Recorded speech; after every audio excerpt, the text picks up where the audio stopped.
ED হেফাজতে রয়েছে শেখ শাহজাহান, আর শেখ শাহজাহানের বিরুদ্ধে যা যা অভিযোগ ইডি তদন্ত করছে, এর সঙ্গেই এবার যোগ হচ্ছে মাদক পাচার।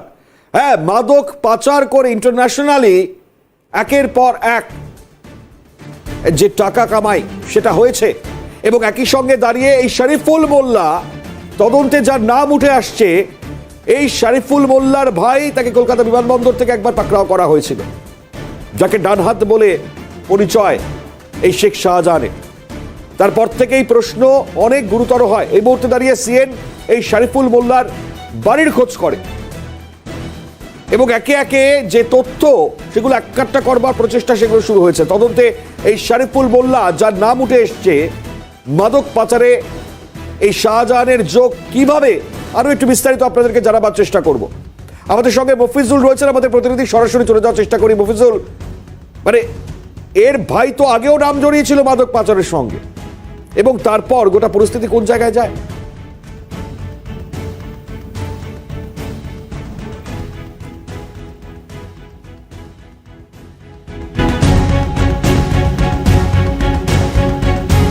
দেখো, এই মুহূর্তে সেই আন্তর্জাতিক মাদক মাফিয়া হিসেবে যার নাম সামনে আসছে শরীফুল মোল্লা, তার যে বাড়ি, সেই বাড়িতে আমরা কিন্তু এসে পৌঁছেছি। আমি বাড়ির চিত্রটা এখান থেকে একবার দেখাতে বলবো, এবং বাড়ির আশপাশের ঢোকার যে জায়গা সেটা কতটা দুর্গম সেটাও দেখাবো। তার কারণ হচ্ছে, দুর্গম পরিস্থিতি তৈরি করেই এখানে যাতে করে প্রশাসনের লোকজন চট করে এসে পৌঁছাতে না পারে, তার জন্য এখানকার যোগাযোগ ব্যবস্থাও খুব নিম্নমানের। এখানে রাস্তাঘাটের মানে যে পরিস্থিতি সেটাও কিন্তু খুব মানে সংকট। এরকম মাটির রাস্তা করে দেওয়া হয়েছে, এখানে চট করে কোনো বড় গাড়ি আসবে না, যাতে করে বাড়িতে কেউ রেড করতে না পারে।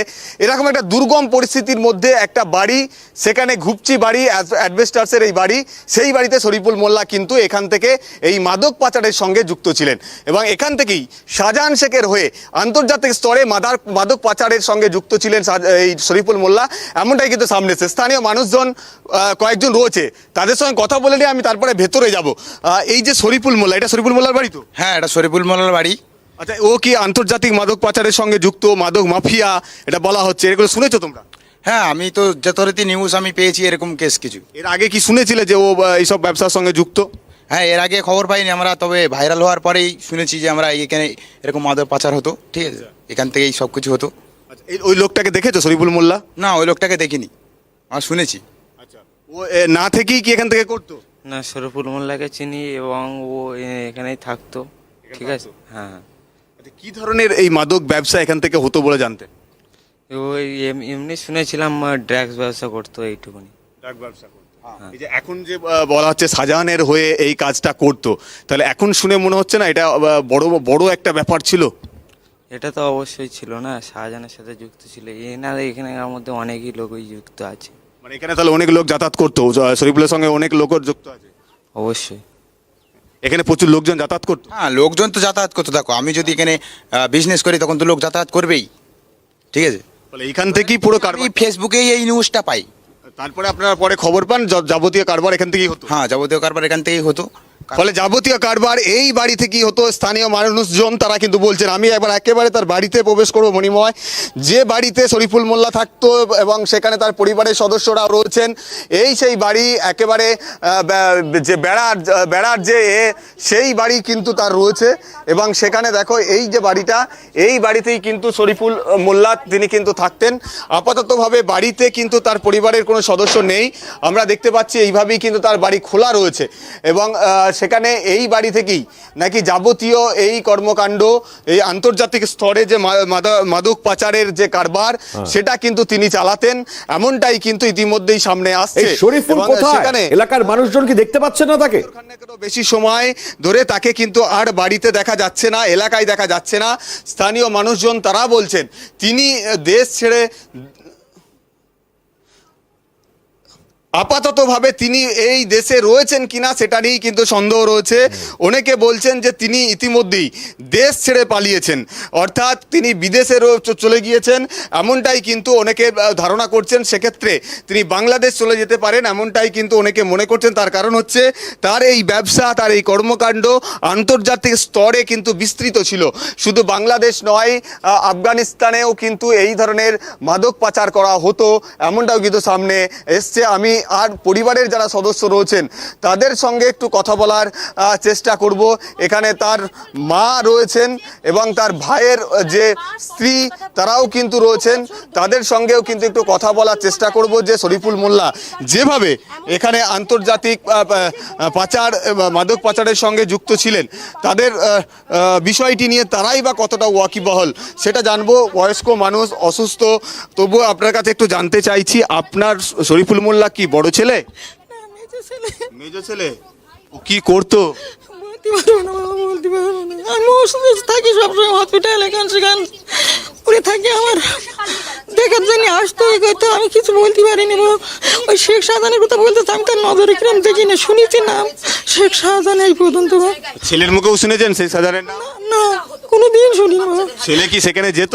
ও না, ছেলে কোথায় যাবে বাবা? শাহজাহান শেখের বাড়িতে না, আমি জানবো না বাবা, সব বলি বিভিন্ন নেশার জিনিস বিক্রি করতো আপনার ছেলে? না, আমি কিছু জানি না বাবা। আর আমার ছেলে নেশাবেতে কিছু করতে না, ওর ছেলে ভিডিও কোথায় এখন ছেলে? কোথায় কোথায় আছে আমি কিছু বলতে পারবো না। তারপর নিখোঁজ, আমি না তার কতদিন ধরে খোঁজ নেই? 2 বছর। 2 বছর বাড়িতে আসছে না? ওর পরিবারের সদস্য, ওর স্ত্রী বা সে বউর কাছে কোনো সংবাদ নেই। আপনার সঙ্গে যোগাযোগ আছে বৌমার? তো বৌমা এসতো, বাচ্চারা কান্দি কান্দি আসতো, এসে ঘরে ঘুরে ফিরে আবার চলে যেত। বৌমা এখানে থাকতে পারবে, কেরা ভাত দেবে? সব তো খেটে খাওয়া বাচ্চা আমার, সব ধার সব জমি জমালে ফিশারি করে দিত, লোকের কাছ থেকে এ করে খায় ছেলেরা। তো কার কেরা টানবে? একটা মেয়ে যারা রেখে দিছি। কার সঙ্গে থাকতো আপনার ছেলে? আমি তাও বলতে পারবো না। কোন আচ্ছা পার্টির বাবা, সঙ্গে থাকতো? আমি তাও বলতে পারিনি বাবা। তুমি এইটা আমার কাছে একটা অনুরোধ বাবা, তোমাকে আমি বলি, তোমরা এখান থেকে এই তুষকালির এই খেয়াঘাটা যাও, আর এখান থেকে তোমার এই হাই স্কুলের এই পর্যন্ত যাও। শরীফুল কী ধরনের ছেলে, কীভাবে বাড়ি আসতো না আসতো, তো সবার কিছু জানতে পারবে। একটা এরকম ছোট্ট একটা মেয়ে কালো ব্যাগ হাতে থাকবে, একটা গেঞ্জি গায়ে একটা প্যান্ট পরে আসা যাওয়া করে। কোথায় থাকতো? কোথায় থাকতো বলে? আমি কাজ করতে যাচ্ছি মা। কোথায় যাচ্ছি না যাচ্ছি কিছু না, বলেন? আমার সাথে, আমি অসুস্থ হলে বাবা আমার সাথে কোনো আচ্ছা, পরিবারের অন্যান্য সদস্যরাও রয়েছেন, এনারা ওরা দুটো বউ। একটু আপনাদের সঙ্গে একটু কথা বলি, একটু এগিয়ে আসুন না।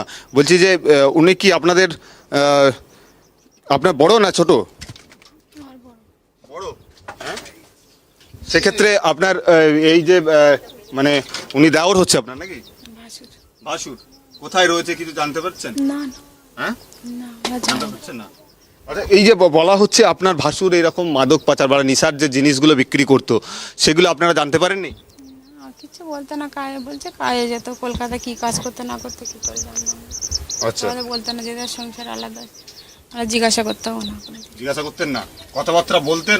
উনি বলতো আপনাদের সঙ্গে কথাবার্তা? কথাবার্তা যেরকম বাসুরে সেরকম ভাবে কথা হতো আর কি। ওইভাবেই বলতো, তাই তো? আচ্ছা, অনেকে বলছে যে উনি নাকি শাহজাহান শেখের সঙ্গে সরাসরি কানেকশন ছিল, সেখান থেকেই নাকি মাদক পাচার করতো। এইগুলো আপনারা জানতে পারেননি? না, আমরা জানি না। হ্যাঁ, উনি কতদিন আগে বাড়িতে এসেছিলেন? কতদিন আপনাদের সঙ্গে কথা হয়েছিল? 2 বছর আগে বাড়ি আসতো, আবার তখন চলে কিভাবে আসতো? একেবারেই কিভাবে? মফিজুল, আমি আরো তোমার এই বক্তব্য শোনাবার চেষ্টা করবো দর্শকদেরকে।